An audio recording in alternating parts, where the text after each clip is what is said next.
सी हमारे पास एक ये प्लेन है, राइट। अभी मैं क्या करूंगा, इस प्लेन के ऊपर एक ऑब्जेक्ट रखता हूं, देख रहे हो। अब मैं ये प्लेन को थोड़ा सा ऐसे इंक्लाइन करूं, क्या ये ऑब्जेक्ट फिसल गया? बट पहले क्या होता था, इस तरफ को कौन फोर्स लेके जाता है? mg sine theta. मैं ये इसको थोड़ा सा इंक्लाइन किया, ये स्लिप नहीं किया। और थोड़ा सा इंक्लाइन करता हूं, फिर भी स्लिप नहीं कर रहा। और थोड़ा सा इंक्लाइन करता हूं, फिर भी स्लिप नहीं कर रहा। कोई ना कोई इसको रोक तो रहा है, एम आई राइट? अब और थोड़ा सा इंक्लाइन करूं, थोड़ा सा हिलाओ इसको, देखो अब ये स्लिपिंग का टेंडेंसी शुरू हो गया, नहीं? अब ये जो एंगल ऑफ इंक्लाइनेशन है एक इंक्लाइन प्लेन में, जिस इंक्लाइनेशन में एक ऑब्जेक्ट को रखने से ऑब्जेक्ट जस्ट स्लिप का टेंडेंसी रखता है, जस्ट स्लिप का टेंडेंसी रखता है, तो उस केस में that angle of inclination with horizontal is called angle of repose. क्या कहते हैं? Angle of repose.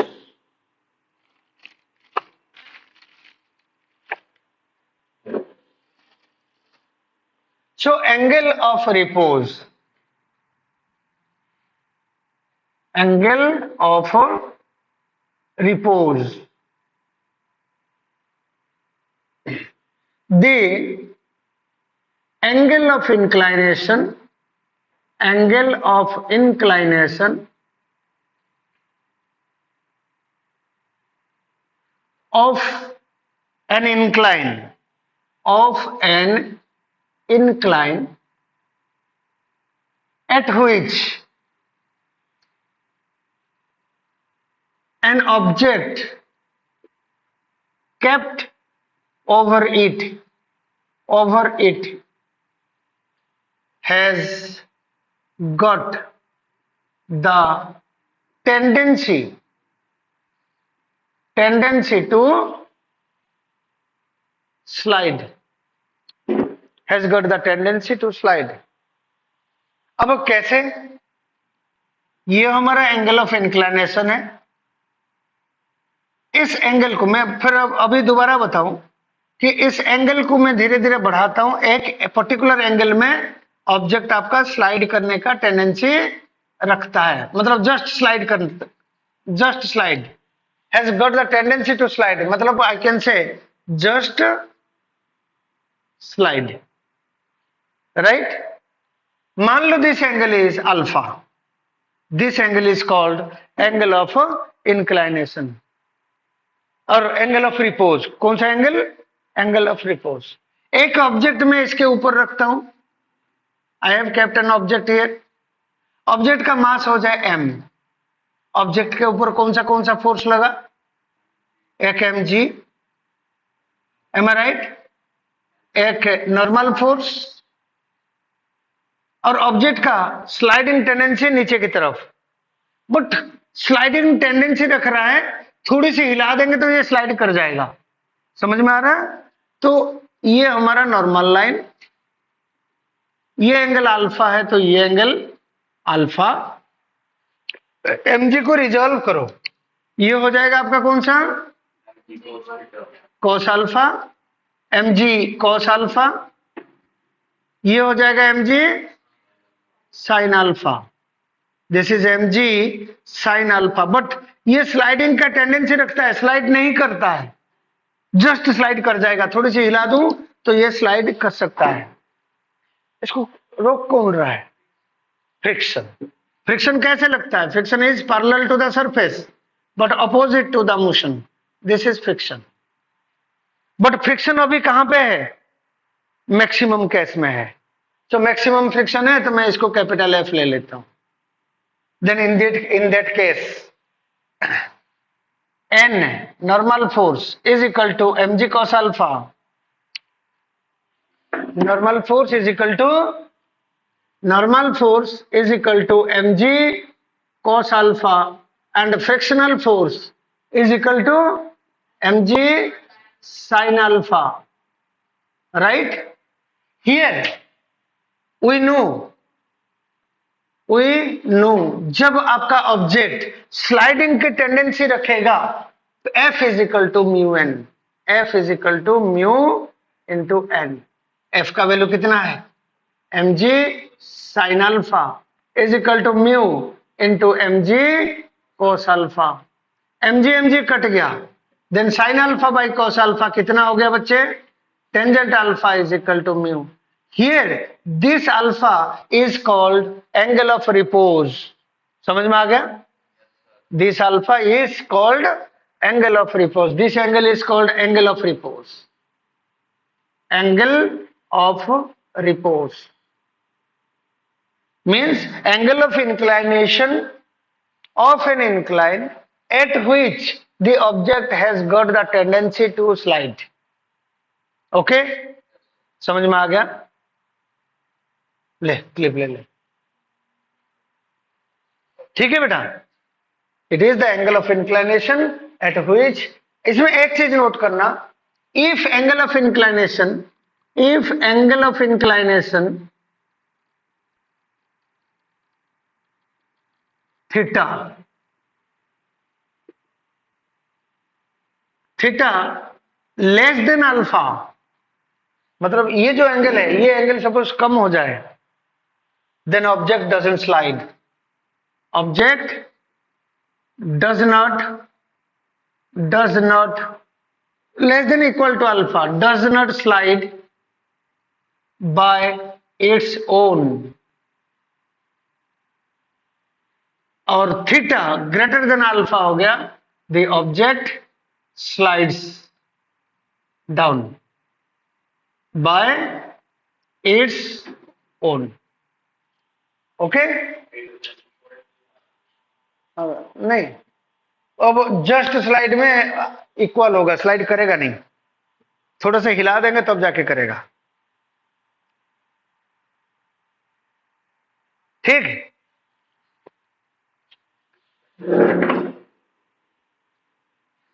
ओके बच्चे, अब हमको जो छोटे छोटे क्वेश्चन करते हैं,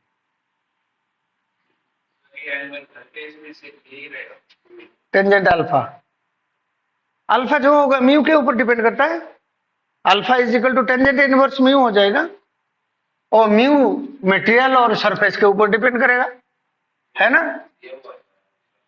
नहीं नहीं, म्यू तो अलग अलग होता है ना, हर सरफेस के लिए अलग अलग होता है। हाँ म्यू दिया होगा, आपको म्यू दिया होगा। अब मैं एक काम करता हूं, एक क्वेश्चन दे रहा हूं, एक इजी क्वेश्चन है। ये हमारा फ्लोर है see, and coefficient of friction of this floor mu is equal to 0.3, चलो 0.6,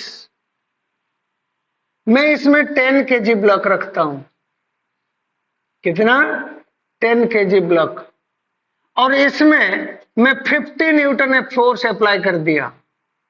find acceleration of the block, find acceleration of the block, करो।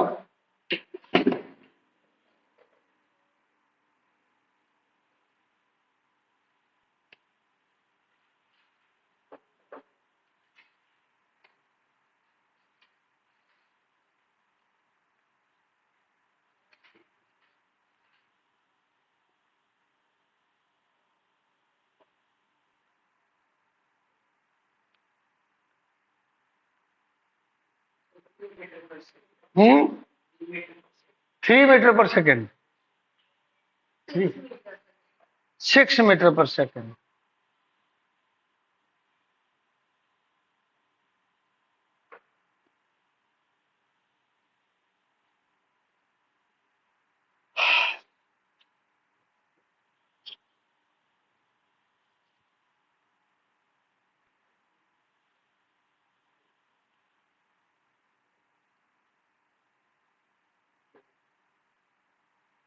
तो 6 कैसे लाया, देखा ना।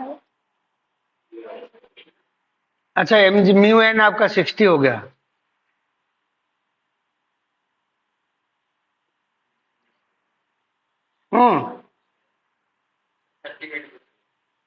इसे 30 कहां से ले आया, एन कितना है? म्यू एन कितना हो जाएगा? ओहो, ठीक ठीक ठीक, ठीक है? एन कितना है? क्यों एन कैसे? ये 50 न्यूटन से अप्लाइड फोर्स है, वो एन नहीं है, वो 50 न्यूटन है। देखिए तेरे समझाना।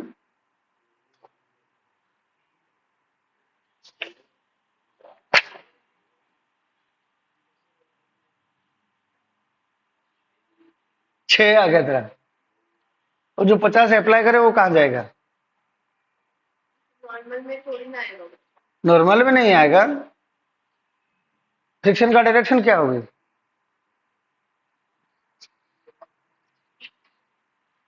फ्रिक्शन का डायरेक्शन क्या होगा? रेंज।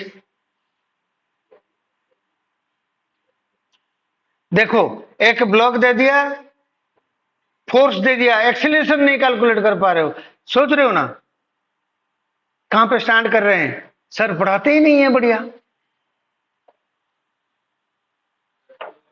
मास्टर अनाड़ी है, वो 2 ले आया, लिखे दिखा 2 कैसे हुआ तेरा? ये 3 ले आया, तो दिखा तेरा कैसे 3? बड़ा रे बीसी, कैसे 3 ले आया? F by M, 50/10 point into 0.6। क्यों भाई है? 50 × 50 × 0.6 क्यों किया?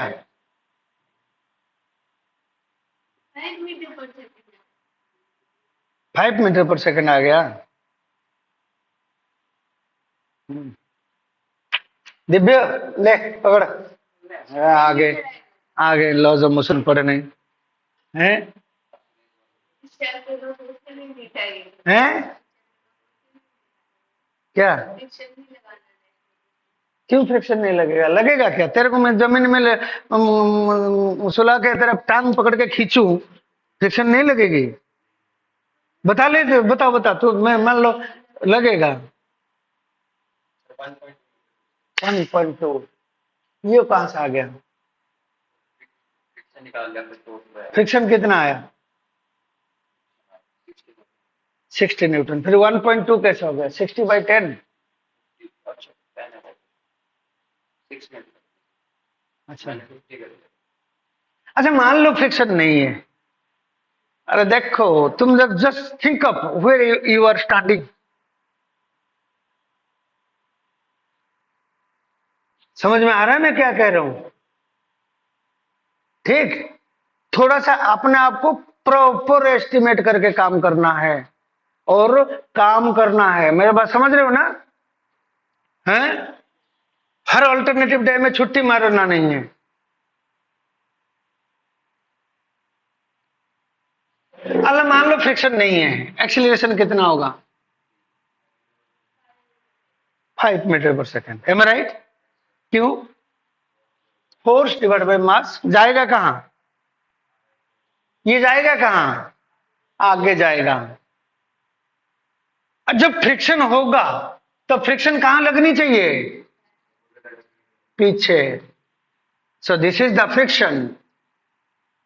ऑब्वियसली इसकी मूविंग की टेंडेंसी राइट साइड है with respect to floor, so friction friction on the block will be towards left. यहां पे म्यू कितना दे रखा है?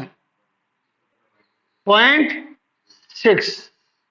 अब करो, 2 फोर्स आ गए पिक्चर पे। How many force are there then? Horizontally, horizontal plane के अलोंग कितने फोर्स है? एक 50 न्यूटन, एक फ्रिक्शन।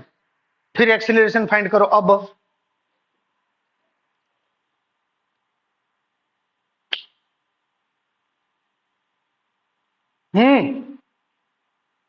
अब फ्रिक्शन कितना होगा, फिर आपका एक्सीलरेशन कितना होगा?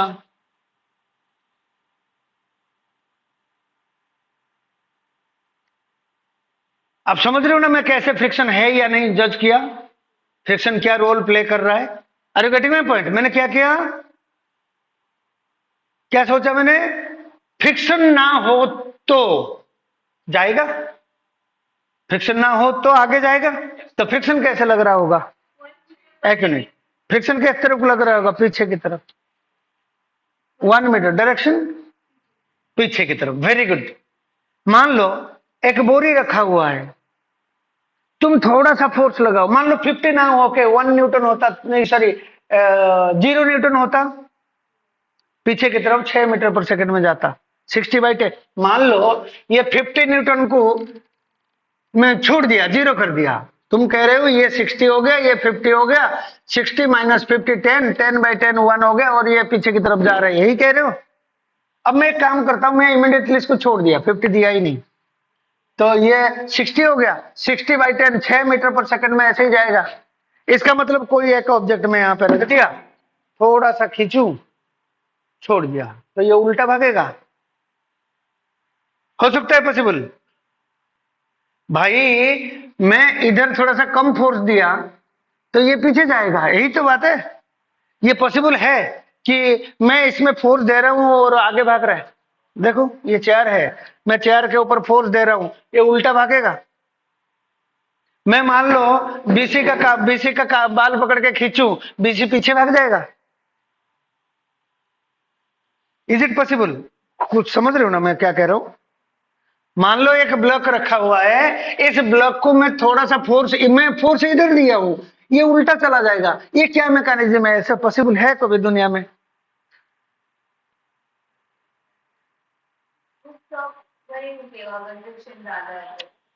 वो तो अलग बात है, मैं अभी ये सर नो बताओ, मैं यहाँ पे 50 न्यूटन फोर्स दिया, क्या ये पीछे, मैं राइट साइड दे रहा हूं फोर्स, क्या ये पीछे जा सकता है?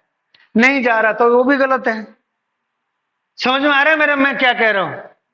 हमने देखा था जब फ्रिक्शन का ग्राफ था, अब यहां पे अप्लाइड फोर्स कौन सा है? ये हो गया हमारा applied force. M I right? Applied force और फ्रिक्शन का ग्राफ क्या होता है? ऐसे।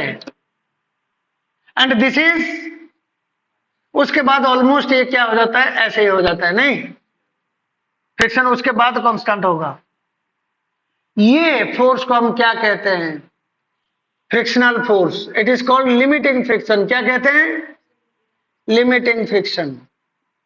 Limiting friction is equal to कितना है?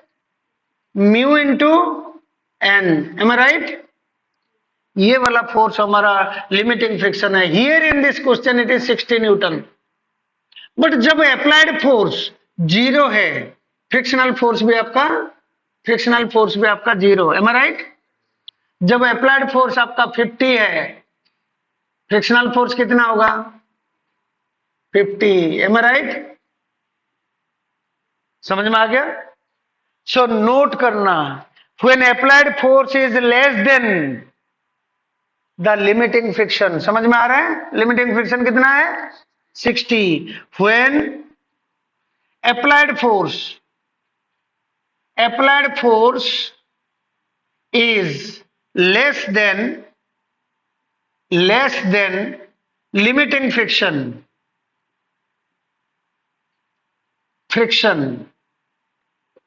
then frictional force will be equal to the applied force. तो हमारा यहाँ के ये जो लिमिटिंग वैल्यू है, एफ का maximum is the limiting value, F max ले लें, that is mu into N. N MG कितना हो गया? Normal force, this is normal force, then N is equal to 100, then F max means F max या limiting friction, capital F, उसके diagram के हिसाब से, is equal to mu into n, that is 60. Am I right? Mu आपका 0.6 into 100, that is equal to 60 Newton. अब हमने applied force क्या है यहाँ पे? Here applied force is equal to 50 Newton, so this implies that F will be equal to 50 Newton. so ये आपका value कितना हो जाएगा? 50 न्यूटन हो जाएगा। Right side 50, left side 50, acceleration is equal to applied force minus friction by mass, that is 50 minus 50 divide by mass, that is equal to 0। ये move नहीं करेगा। लो क्लिक, एक्सेलरेशन कितना होगा? 0। तो कॉन्सेप्ट क्या है? आपको एक कॉन्सेप्ट समझ में आया? When applied force is less than friction, limiting friction, then the value of the frictional force will be equal to applied force। और फ्रिक्शनल फोर्स बढ़ते बढ़ते मैक्सिमम वैल्यू तक जाएगा, उसके बाद मना कर देगा, भाई मैं और नहीं बढ़ सकता, अब तुम जो करना है कर लो। समझ में आ गया? जैसे हम एक धागा को खींचते हैं, टूट नहीं रहा, जितना खींचते हैं उतना टेंशन है, बट एक पॉइंट आ जाता है, धागा टूट जाता है। धागा क्या कह देता है? मरने दो, मैं और आगे कुछ नहीं कर सकता, टूट जाएगा। समझ में आ गया है? देन एक्सीलरेशन कितना हो गया? 0। ले लिया क्लिप बेटा? Have you understood? ठीक है।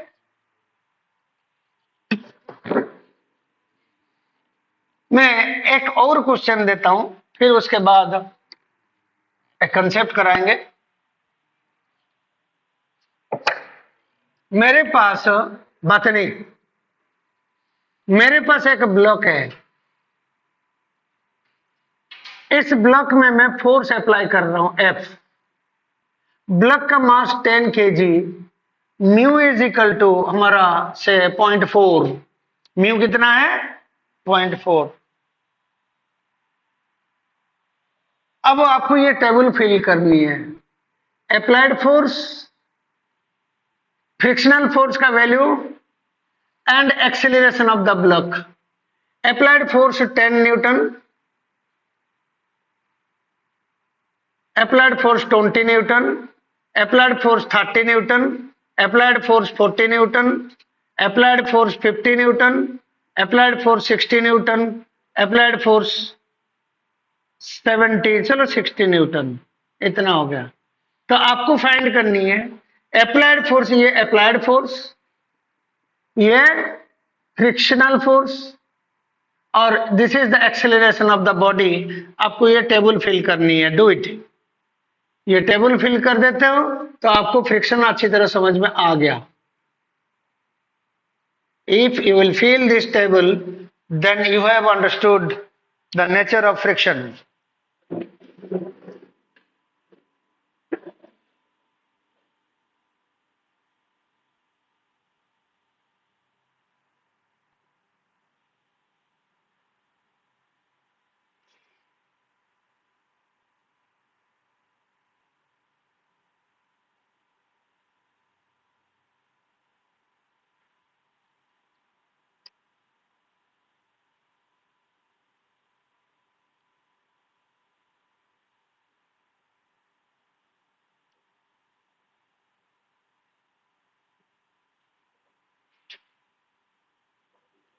हम्म हम्म देखिए,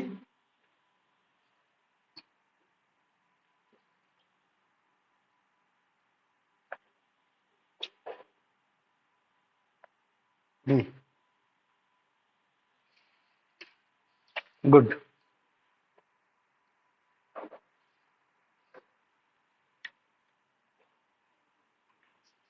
ठीक है, गुड।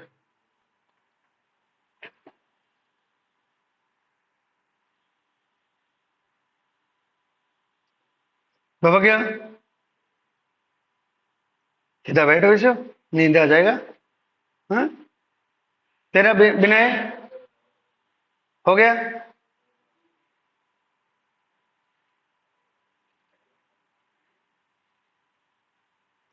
हो गया? कौन सृजन?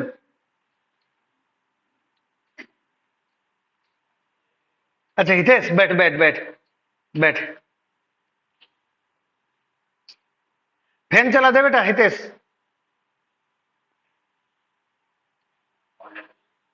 नमस्कार। हाँ हो गया। अब देखो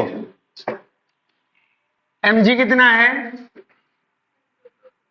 mg is equal to 100। Normal force कितना हो जाएगा, normal force is equal to 100 newton. अब ये आगे जाने का टेंडेंसी रखता है, तो फ्रिक्शनल फोर्स पीछे। अब म्यू एन का वैल्यू कितना है, what is mu N, mu आपका 0.4, एन आपका 100, that is equal to 40 newton. अब हमारा ग्राफ के हिसाब से हम देखें, this is frictional force, this is applied force, ये स्ट्रेट लाइन होता है, उसके बाद कांस्टेंट होता है। तो ये वाला आपका कितना होना चाहिए, म्यू एन, ये 40 न्यूटन है। जब अप्लाइड फोर्स 10 न्यूटन होगा, फ्रिक्शनल फोर्स 10 होगा। जब अप्लाइड फोर्स 20 होगा, फ्रिक्शनल फोर्स 20 होगा। जब अप्लाइड फोर्स 30 होगा, फ्रिक्शनल फोर्स 30 होगा। जब अप्लाइड फोर्स 40 होगा, फ्रिक्शनल फोर्स भी 40 होगा। बट जब अप्लाइड फोर्स 50 होगा, तब भी फ्रिक्शनल फोर्स 40 होगा। क्या मेरा आया था क्या, समझ में आया? तो फ्रिक्शनल फोर्स 10 हो जाएगा, 20 हो जाएगा, 30 हो जाएगा, 40 हो जाएगा, उसके बाद ये बढ़ना बंद हो गया। अब ये दोनों इक्वल एंड अपोजिट, एक्सीलरेशन 0, ये दोनों इक्वल एंड अपोजिट, एक्सीलरेशन 0, ये दोनों इक्वल एंड अपोजिट, एक्सीलरेशन 0, ये दोनों इक्वल एंड अपोजिट, एक्सीलरेशन 0। अब अप्लाइड फोर्स हो गया आपका कितना, 50। उसके बाद acceleration is equal to applied force minus frictional force, frictional जो मैक्सिमम होगा डिवाइड बाय मास। सो ये हो जाएगा 50 माइनस 40 डिवाइडेड बाय 10। मास कितना है, 10, that is equal to 1 metre per second square. जब ये 60 हो जाएगा, 60 minus 40 divided by 10, that is 2 metre per second square. समझ में आ गया, ये हो जाएगा 2 मीटर पर सेकेंड स्क्वायर। अब ये फ्रिक्शन को कौन कहा कि तो अपना वैल्यू पे एडजस्ट कर ले, है ना, अपना ये अपना आप अपना वैल्यू एडजस्ट कर रहा है। तो हम इसमें कहते हैं फ्रिक्शन इज, ये यहां पे कौन सा फ्रिक्शन होता है बच्चा, स्टैटिक फ्रिक्शन। सो हम यहां पे लिखते हैं static friction is, static friction is self adjusting, अपना वैल्यू को ये खुद एडजस्ट करता है। Am I right? क्या कहते हैं, static friction is self adjusting. कई बार पूछा जाता है explain static friction is self adjusting when applied force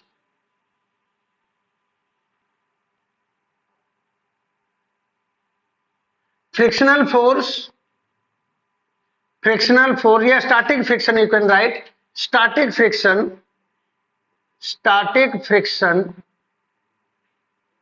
adjusts its magnitude as well as direction according to applied force। समझ में आ गया, static friction adjust its magnitude as well as direction. देखो इसके मैग्नीट्यूड भी एडजस्ट करेगा और direction भी एडजस्ट करेगा। कैसे एडजस्ट करेगा, अप्लाइड फोर्स को उल्टा लगा लो तो ये भी अपना आप उल्टा हो जाएगा। अपना मैग्नीट्यूड एंड डायरेक्शन ये खुद एडजस्ट करता है। वो तो यहाँ पे इस जगह में होगा, नहीं हम 40 न्यूटन तक लेंगे। उस चलने के बाद फ्रिक्शन कम होगा, चलने के बाद थोड़ी सी माइनर सी कम होता है। समझ, मान लो 0.4 ये 40 है, ये हो जाएगा 39.5, ये वाला काइनेटिक फ्रिक्शन। उसके बाद हमें क्या कह रहे हैं, static friction is self adjusting. जब तक बॉडी रेस्ट में है, मूव करने के बाद फिक्स हो गया, वो और एडजस्ट नहीं करेगा, जो भी होगा वो फिक्स वैल्यू होगा। आज इतना ही करेंगे, आज कुछ गेस्ट आएंगे, ठीक है। बैठ के क्वेश्चन करना चाहो तो करो। ठीक है।